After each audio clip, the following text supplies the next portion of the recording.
कौन कौन इस पक्षी को पहचानते हैं? गौर से देखिए ये कौन सा पक्षी है।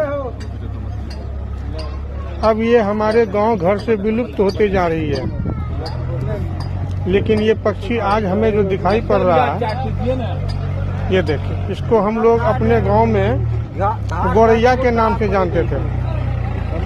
सबसे छोटी चिड़िया टिंटेंगा घाट में ये पाया जाता है अभी।